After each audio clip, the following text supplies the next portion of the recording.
Hi, it's Anna again, here with Emerge Pediatric Therapy, and this week's Tuesday's Talks, Tips, and Tricks is going to be part 2 of All About Masks. Today, let's talk about some of the social implications behind wearing a mask and how that might affect our children's development. So, when we think about social and emotional development, we talk a lot about facial expressions, and we were all probably taught at some point or another that someone who is smiling is going to be happy, and somebody who is frowning, it might be mad, or their lip is pouting, and they might be sad. But what happens when your face is covered, or at least half of your face is covered by a mask? Suddenly you lose those really important cues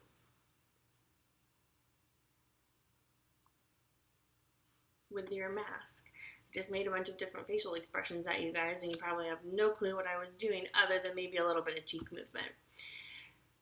So let's talk a little bit about some ways that we can encourage reading social cues outside of what's happening with our mouth, some games you can play at home, and then I have a call to action for you guys at the end. I need your help on a project. So let's put on a mask and get started.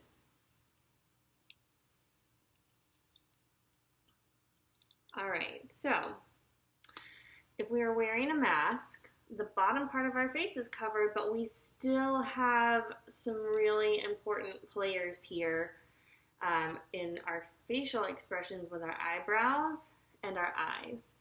So when we're talking to our kids about reading facial expressions while in a mask, things we want to look for are what's happening with our eye muscles here.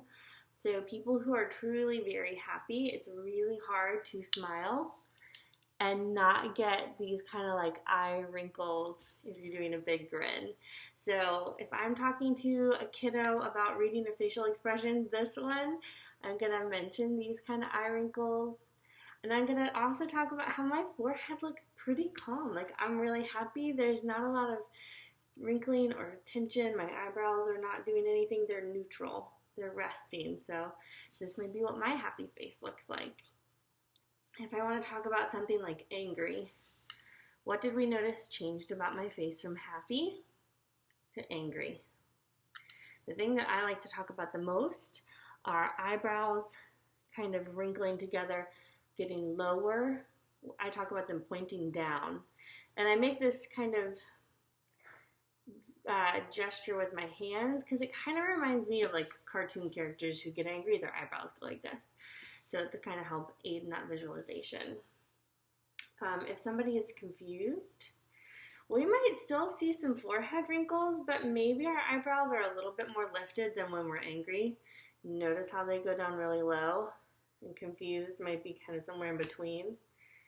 Something else to talk about with regards to reading facial expression is also like reading body language. If I'm confused, I might be looking at you with hands like this. My body language is a little more open because I have a question for you versus if I am mad at you, I have crossed my arms. I might be using a finger to point at something, or I might have fists. You can't see them if they're down by my sides right now, but you can talk about like a closed fist is usually one that's more aggressive. And we can talk about this kind of open body language. Arms are out and open. I'm ready and calm and looking for a response from you versus a closed off. I'm angry, I'm upset, or I don't want to talk to you. I want to be left alone. If we are surprised and scared, this one is often kind of tricky for kids, even when they can see mouths, to kind of figure out, because it is kind of a big emotion. And you might have some similar reactions in your body systems with that kind of adrenaline rush that comes with being surprised or being scared. But surprised, my eyebrows have gone up. And I'm always talking to my kids and using my fingers to kind of show what's happening. I'm surprised. I might also talk about like listening for if somebody has taken a big gasp of air in. Might mean surprised or potentially scared.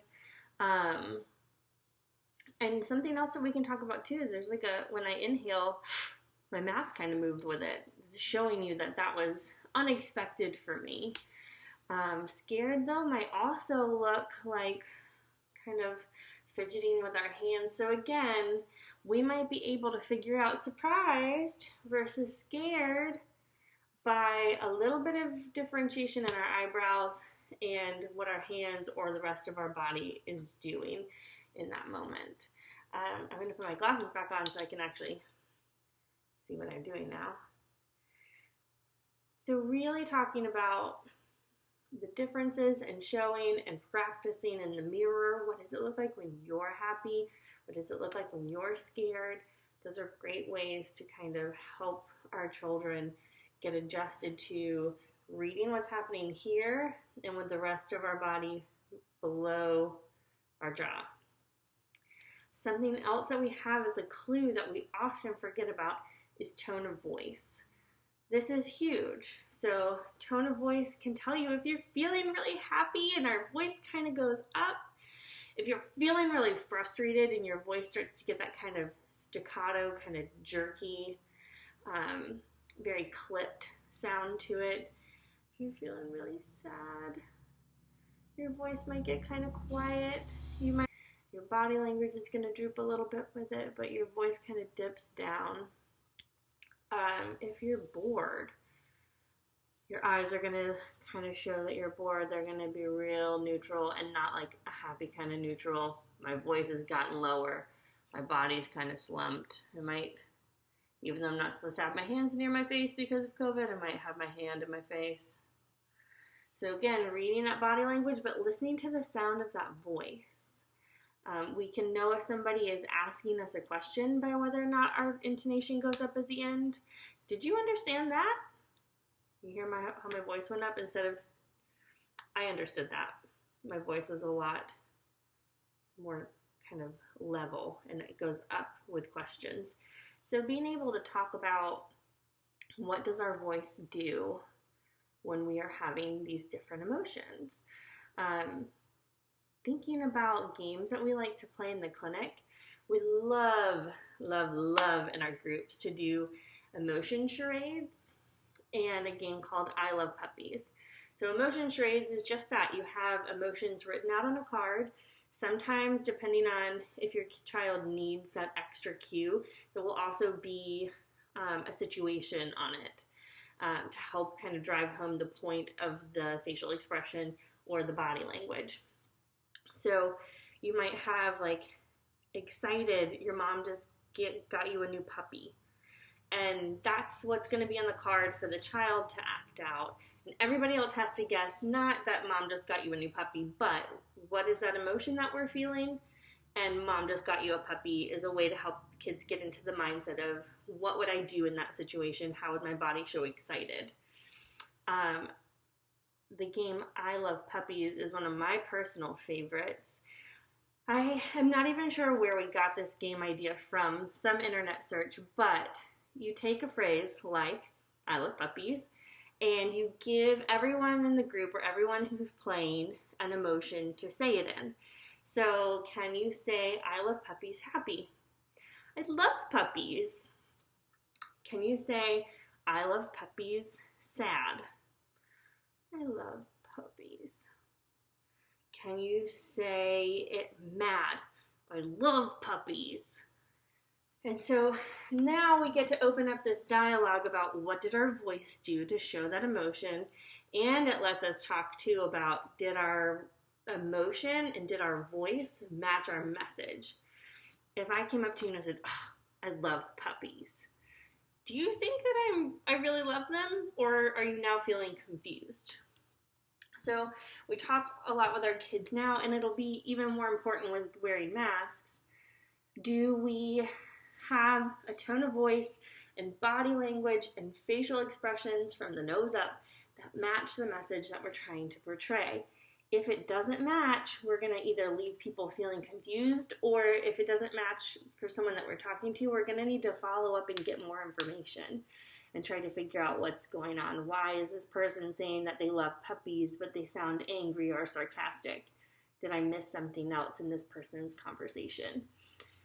So those are just a few game ideas that you can try out. Now, my call of action for you is, we are trying to create a free resource for families during this time. At Emerge, we often use cards that have pictures of people's faces on it, displaying different emotions, and we use it to help teach and show different emotions might look a little bit different on everyone. My happy might look different from your happy, might look different from your child's happy.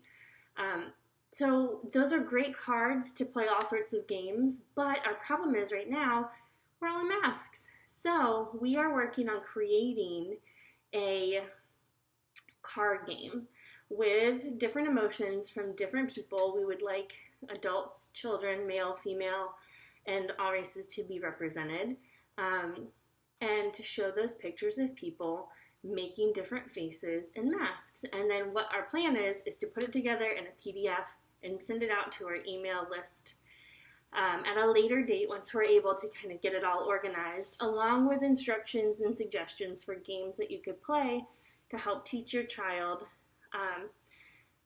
more about emotions and how to read them and how to properly kind of demonstrate them to others in the future. So if you would like to help us out with this project, we would love for you to send us pictures of you or someone in your family or your child making different faces while wearing a mask. We will link this in our social medias, some instructions on how to do it, and what we're looking for, and where you can go to send us. As you can send us a DM on Facebook or Instagram with pictures if you would like to be included. We will also be sending you a consent to release form saying that it's okay to use these photos as we create this resource, and we can't wait to share it with everyone. So stay tuned, and if you're not part of our email kind of listserv, you can go follow the links here or go to our website and sign up for it there. All right, thanks everyone for joining.